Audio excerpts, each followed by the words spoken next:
Hello friends, welcome to our channel. Fried rice within 15 to 20 minutes எப்படி ரொம்ப சிம்பிளா பண்ணலாம் அப்படிங்கறத இந்த வீடியோல பார்க்கலாம். இதுக்கு தேவையான பாஸ்மதி ரைஸ் எடுத்துக்கங்க. 1 கப் அரிசிக்கு 2 கப் தண்ணி சேர்த்து பிரஷர் குக்கர்ல ஒரு விசில் வச்சு எடுத்துக்கிறேன். அதுக்கு அப்புறமா இது வந்து ஒரு தவாயில நல்லா இந்த மாதிரி ஆற விட்டுக்கங்க. ரைஸ் எவ்வளவுக்கு ஆறுதோ அப்பதான் நமக்கு ஃப்ரைட் ரைஸ் நல்லா உதிரியா கிடைக்கும். சோ இந்த மாதிரி நல்லா நீங்க ஆற விட்டுக்கங்க. நெக்ஸ்ட் இதுக்கு தேவையான வெஜிடபிள்ஸ் எல்லாம் இந்த மாதிரி சாப் பண்ணி வச்சுக்கங்க.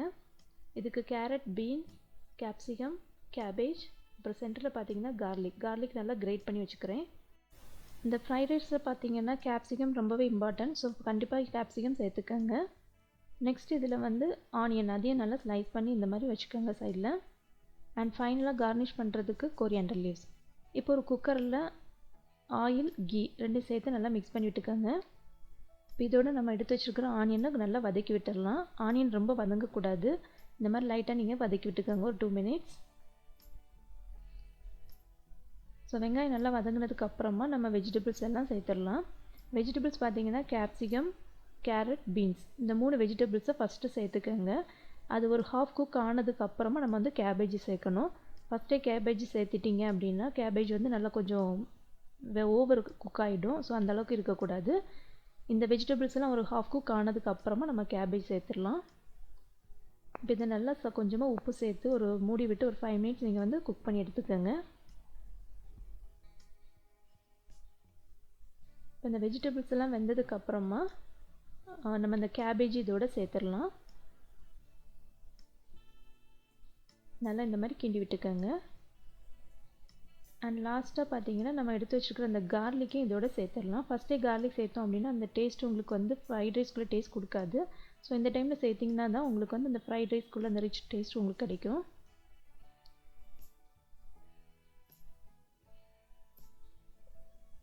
இதுக்கு பார்த்தீங்கன்னா பவுடர் வந்து பெப்பர் பவுடர் சேர்த்துக்கிறேன். நான் சோயா சாஸ் எதுவும் சேர்க்கல. ஸோ வெறும் பிளாக் பெப்பர் மட்டும்தான் சேர்த்துக்கிறேன்.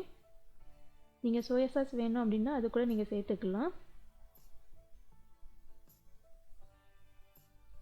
இப்போது வெஜிடபிள்ஸ்லாம் குக் ஆகிடுச்சு. அண்ட் லாஸ்ட்டாக நம்ம எடுத்து வச்சுருக்கிற இந்த பாஸ்மதி ரைஸை கை விட்டு நல்லா இந்த மாதிரி உதிரியாக நீங்கள் வந்து சேர்த்துக்கணும். இன்கேஸ் அதில் நம்மளுக்கு எதாவது கட்டி இருந்தால் கூட கை வச்சு நல்லா இந்த மாதிரி உடச்சி விட்டுக்கோங்க. அண்ட் ஃபைனலாக எல்லாத்தையும் நல்லா இந்த மாதிரி மிக்ஸ் பண்ணி விட்டுடலாம். ரொம்ப நீங்கள் கிளறக்கூடாது. சைடில் இருந்து இந்த மாதிரி கிளறி விட்டுக்கோங்க. இல்லைன்னா ரைஸ் எல்லாம் பார்த்தீங்கன்னா உடஞ்சிடும். குக்கரை கூட நல்லா இந்த மாதிரி ஷேக் பண்ணி கூட விட்டுக்கலாம். ஸோ அப்போ தான் பார்த்தீங்கன்னா ஃப்ரைட் ரைஸ் நல்லா உதிரியாக உங்களுக்கு கிடைக்கும். நீங்கள் ரொம்ப அந்த கரண்டி போட்டு கிண்டும் போது என்ன ஆகும் அப்படின்னா அந்த ரைஸ் எல்லாமே வந்து உடையிறதுக்கு சான்சஸ் இருக்குது. ஸோ அவ்வளோதாங்க. இதோட நீங்கள் வந்து வெஜிடபிள் ஃப்ரைட் ரைஸ்க்கு இதோட நீங்கள் ஸ்டாப் பண்ணிக்கலாம். இங்கே உங்களுக்கு எக் ஃப்ரைட் ரைஸ் வேணும் அப்படின்னா ஒரு தவாவில் நீங்கள் பட்டர் சேர்த்து அதில் நம்மளுக்கு தேவையான அளவு எக்கு சேர்த்துக்கலாம்.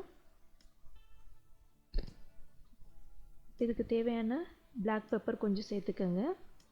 சேர்த்து இப்போ இதை நல்லா மிக்ஸ் பண்ணி விட்டுட்டு ரொம்ப நம்மளுக்கு வந்து ட்ரை ஆகக்கூடாது. கொஞ்சம் ஓரளவுக்கு கொஞ்சம் லிக்யூடாக இருக்கும்போதே நம்ம வந்து ரைஸ் சேர்த்துடணும். அப்போ வந்து அந்த ரைஸோட வந்து எக் வந்து ஸ்டிக் ஆகும். இப்போ இந்த ஸ்டேஜில் நீங்கள் வந்து ரைஸை சேர்த்துடலாம்.